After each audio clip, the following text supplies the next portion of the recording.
Hi dear students, this is the seventh part of the fifth module of the subject ME 206 Fluid Machinery. In the last part, we were discussing numerical problems for the reciprocating air compressor. This is actually the continuation of the last part. In the last part, we were discussing about the problem. We have discussed two problems, one without clearance volume and the other one with the clearance volume. Now we will see the problem in this part. First one is a double acting air compressor works with an indicated power of 37 kilowatt. See, the indicator power is directly given, so indicator power equal to 37 kilowatt. Air is drawn at 1 bar and 300 Kelvin. Inlet condition is given, so the air is entering into the cylinder at 1 bar, so P1 equal 1 bar and T1 equal 300 Kelvin, and compressed according to the law PV raised to 1.2 equal to constant, so N is given as 1.2 to 7 bar. So final pressure is P2 is 7 bar. Single stage compression only, it is not given in the question, but initial pressure and final pressure is given, that means single stage compression. In between pressure is not there. The compressor runs at 200 rpm, so N is given with an average piston speed of 2.5 meter per second. This term is not familiar for you, I will explain while doing the problem. So neglect clearance. See, here it is clearly given that to neglect the clearance, that means no need to take the clearance volume and all. So the problem is simplified. Find the dimensions of the cylinder, that is our aim. We want to find out the dimension of the cylinder. So indicator power is given as 37 kilowatt, P1 T1 everything is given, N is equal 1.2, P2 is given, N is equal 200 rpm. Now the average piston speed is given as 2.5 meter per second. What does it mean? See, during one cycle, what is happening? The piston will be moving from the top dead center to bottom dead center, and during the suction, and it is moving back during the compression as well as the delivery. So during one complete cycle, piston moves from left to right and then moves back from right to left. So the distance, actually the distance piston covered within the cylinder is stroke length L. So during a cycle, 2 times L, that stroke length distance is covered by the piston during a cycle, whether it is single acting or double acting. The piston has to move from left to right, and it has again to move from right to back for the from right to left for the one complete cycle. So whatever, whether it is single acting or double acting, the distance moved by the piston per cycle is 2 times stroke length. So distance moved is 2 into L. Now if you want to find the velocity, velocity is defined as distance by time. Here distance moved is 2L during one cycle. Number of cycles per revolution per second is N by 60. So the total distance moved per second is 2 into L into N by 60. See, don't confuse it with the power required. In the case of power calculation, what we have done is we have multiplied the work done per cycle with N by 60 in case of single acting, 2N by 60 in the case of double acting. But here actually 2L is the distance travelled by the piston during one cycle. It won't change whether it is single acting or double acting. So N is the speed, and N by 60 gives the number of cycles per second. So 2L into N by 60, whether it is single acting or double acting, U is equal to 2L into N by 60 will be the equation. That is given as 2.5 meter per second. So there is no need to multiply 2N by 60 if it is double acting. So only equation is U is equal to 2L into N by 60. The concept I have explained. I think it is clear for you. Now from that U value given as 2.5 meter per second, from this one only unknown quantity is L. You can find the value of L as 0.375 meter. Now we want to find the diameter of the cylinder, that is the dimension of the cylinder. Dimension of the cylinder means nothing but diameter. Already stroke length is given, so length is already known. Now we know that the indicated power, the equation to calculate the indicated power is work done per cycle is given as N by N minus 1 into P1 V1. See, here we are not taking V1 minus V4 since clearance volume is not to be considered. So we are neglecting clearance volume. So the equation becomes N by N minus 1 P1 V1 into P2 by P1 all raised to N minus 1 by N minus 1 into 2N by 60. This 2N by 60 is multiplied to calculate the power or work done per second. Since it is double acting, we are using 2N by 60. If it was single acting, it is N by 60. In the question, it is clearly given a double acting air compressor. So we are multiplying work done per cycle into 2N by 60 to get the work done per second. So work done per second is nothing but the indicator power, but actually the indicator power is given in kilowatt. So indicator power, from this equation everything is known to you. So only unknown quantity is this one. See, n by n minus 1 is known. P1 is 1 bar 1 into 10 raised to 5. V1 is the swept volume or the stroke volume. Stroke volume is the area of the cylinder into stroke length, pi by 4 d square into L. In that L value is known, only unknown quantity is d square. So the rest of all the quantities are known. P2 by P1 is 7 by 1. P2 was 7 bar. 7 by 1, n minus 1 by n minus 1 into 2 into 200 by 60. So here only unknown quantity is d square. So on solving you will get d square into some constant you will get. So that this much quantity is equal to indicator power, and in the problem indicator power is directly given as 37 kilowatt. That means 37 into 10 raised to 3 watt. See, by if everything is substituted in the SI unit, then you will get the work done per second unit as watt. So left and right side unit should be same. So I am converting this 37 kilowatt into watt, that is 37 into 10 raised to 3 equal to this one. From this you will get d square equal to 0.0819 and d is equal to 0.286 meter. This is I think this was a university question for the KTU. Now moving on to the next problem. This is the last problem. A single acting reciprocating compressor has bore 25 centimeter. So bore is given, so diameter of the cylinder is 25 centimeter and a stroke of 35 centimeter. So L is equal to 35 centimeter. Compressor runs at 650 rpm. N is given as 650 rpm. See, it is single acting. Okay. The clearance volume is 4% of the swept volume. So clearance volume is given. That means we have to consider the clearance volume, and correspondingly in the work done per cycle equation we have to replace V1 with V1 minus V4. That is the only change. So Vc equal to 0.4% of swept volume means 4 by 100, that is 0.04 times Vs. Vc equal to 0.04 Vs. Now N is equal to 1, sorry. The index of expansion and compression is 1.3. See, both expansion and compression is having index 1.3, N is equal to 1.3. The suction conditions are 0.95 bar and 25 degrees Celsius. See, the suction condition P1 is 0.95 bar and T1 is 25 degrees Celsius. Delivery pressure is 6 bar. That means P2 equal to 6 bar. The atmospheric pressure and temperature are 1.013 bar and 20 degrees Celsius. This sentence is having important meaning in this problem. See, suction condition is separately given here. Suction condition P1 and T1 is separately given as 0.95 bar and 25 degrees. Along with that, one more term is given here. The atmospheric pressure and temperature are 1.013 bar and 20 degrees Celsius. In this case, we had to go for the free air delivered. So we have to standardize this. If volumetric efficiency and all we are calculating, then we have to consider the free air delivery condition also. That is the importance of this problem. So atmospheric condition is separately given. PA equal to PATM. I am writing this PATM. Actually PA stands for atmospheric condition. PATM or PA equal to 1.013 bar and TA equal to 20 degrees Celsius. See, this TA is not given in the problem, or atmospheric temperature is not given in the problem, then you can assume this as 15 degrees Celsius. That is the standard value, sea level atmospheric temperature. Okay, so here it is 20 degrees Celsius given, so TA you can take it as 20 degrees Celsius. So see, TATM equal to 20 degrees Celsius. Now we want to find it free air delivered, and second one volumetric efficiency and indicator power. See, the second term is having some importance, volumetric efficiency.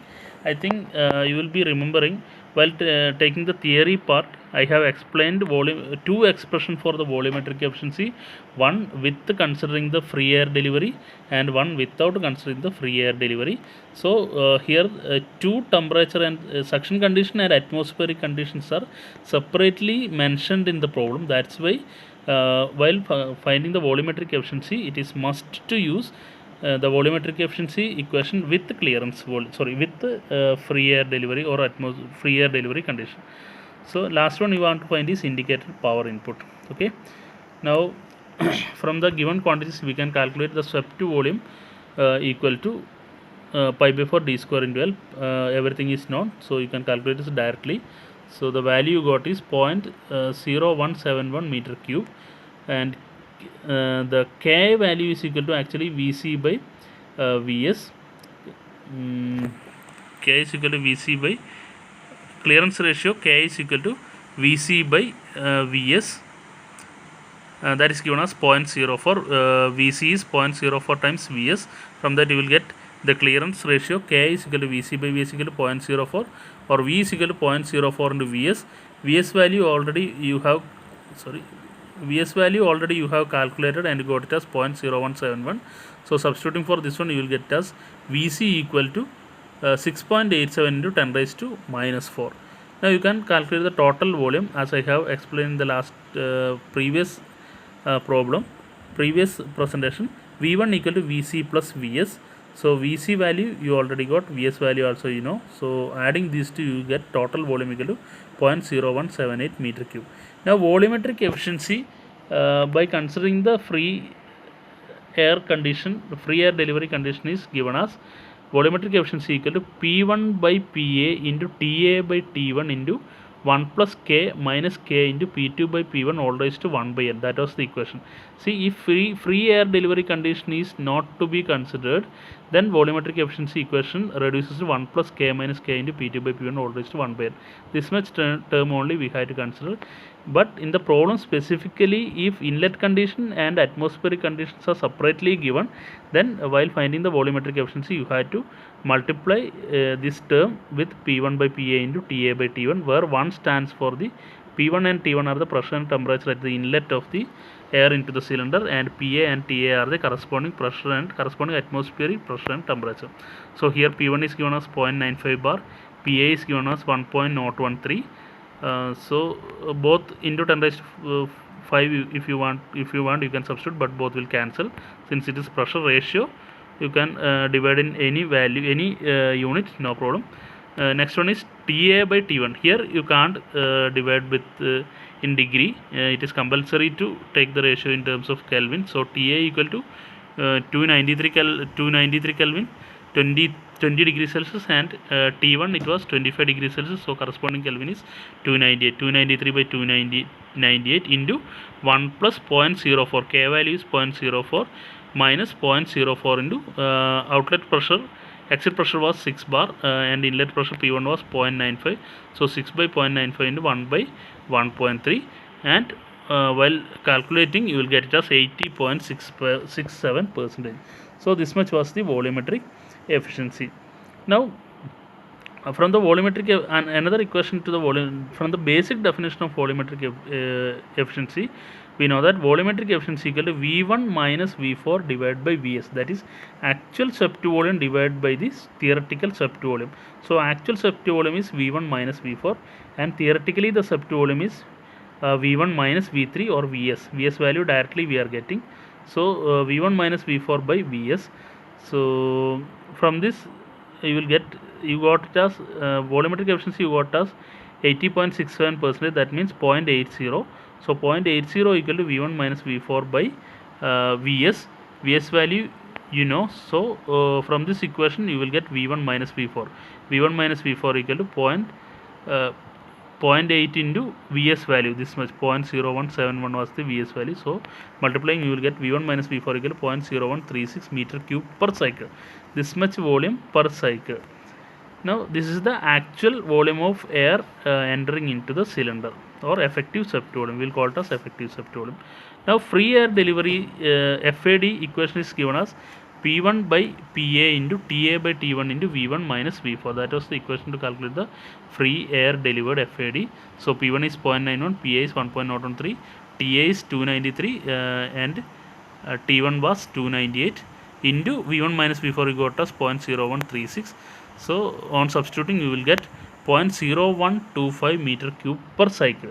So free air delivery is this much meter cube, this much volume per cycle, but you want to calculate it per second value. So multiply it with n by 60 since it is single acting. 0.0125 into n by 60, that much meter cube per second. So n is 650 and substituting for now calculating 0.0125 into 650 by 60 you will get as 0.136 meter cube per second. That is the free air delivered. Now the last quantity you want to find out is indicator work input. From the equation for work done per cycle, For polytropic process, you have work done per cycle is equal to n by n minus 1 P1 into V1 minus V4 into P2 by P1 n minus 1 by n minus 1 into n by 60 in terms in then you will get as then you will get the work done indicator power in watt, okay, joule per second, that is watt, n to n by 60. Since it is single acting, n by 60 is coming. If it is double acting, 2n by 60. Now substituting, everything is known to you, quantities are known to you, v1 minus v4 is known, v1 n by n minus 1, everything is known values. So substituting, you will get indicator work input equal to actually it will be 32150 joule you will get, joule per second you will get, that much watt you will get. Converting it into kilowatt, it becomes 32.15 kilowatt. Just do it in the calculator and check the answer, 32.15 kilowatt. And to find out the volume V4, what we have used is, we have used the same volumetric efficiency expression. From this expression we have calculated V1 minus V4 directly. And one more alternative method is, I think we have used this equation in the last presentation, second problem, I don't remember, I think in the second problem. So we can directly use the polytropic relation PV raised to n is equal to constant. We are having PV raised to n is equal to constant for expression for polytropic process. Now for the expansion process, expansion is from 3 to 4. So substituting PV raised to n is equal to constant for the expansion process, we can write P3 into V3 raised to 1.3 equal to P4 into V4 raised to 1.3. But we know that P3 equal to P2 and P4 equal to P1. And V3 equal to Vc. Actually V3 is nothing but Vc, clearance volume. So this equation becomes P4 into Vc raised to 1.3. Instead of P3 I have substituted P4, and instead of, sorry, this is P2, sorry, there is a clerical some mistake here. Actually P3 equal to P2, so P2 into Vc raised to 1.3 equal to P1 into V4 raised to 1.3. From this equation only P2 value is known, Vc value is also known to us. P1 we know, only unknown quantity is V4. From this equation you can calculate the value of V4. V4 equal to 2.89 into 10 raised to minus 3. Now V1 already we got here, V1 equal to Vc plus Vs, this much quantity we have got. From this quantity you can minus. See here we are directly getting V1 minus V4, but in the alternative method we will be finding out the V4 separately and V1 minus V4. Using this V4 we can calculate V1 minus V4. Now that value will be same as that we got here. Finally you will get 0.0136 meter cube per cycle. That will be the final V1 minus V4. Both will be same. In both method you will get the same answer. If those who are interested, you can do the problem in that method also. Instead of using this equation, you can directly find out the V4 value from the polytropic relation, PV raised to n is equal to constant. That equation is also important. Sometimes some quantity you have to find out equating these two equations. Volumetric efficiency, sometimes volumetric efficiency is directly given, means you have to find out V1 or V4 in that method also. So that also is to be considered or keep in mind. Now there is a limitation to do the problems in the online course, online method. So lot of problems are solved in the textbook and all. Please refer the problems. One thing you have to keep in mind is, if the clearance volume is not to be considered, then the equation is n by n minus 1 P1 V1 into P2 by P1 all raised to n minus 1 by n minus 1.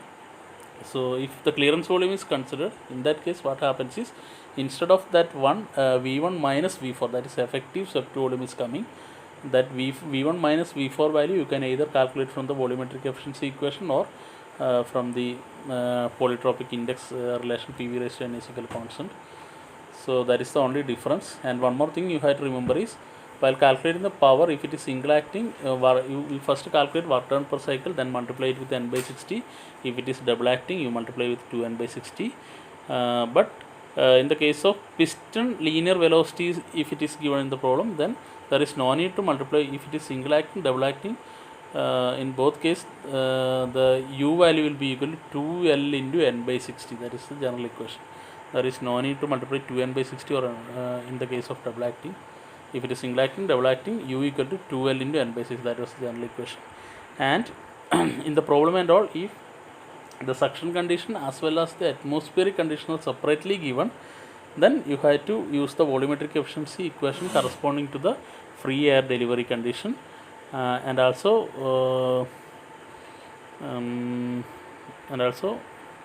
okay, that is the only thing you have to remember. So using that volumetric efficiency, you have to calculate the V1 minus V4 value. So I think the concept is clear for you. Lot of problems are available in the textbook. Please go through. Each problem will be slightly different from other. Doing lot of problem, you will get the concept clear, and lot of experience will be there. So go through the problems solved in the text. Thank you.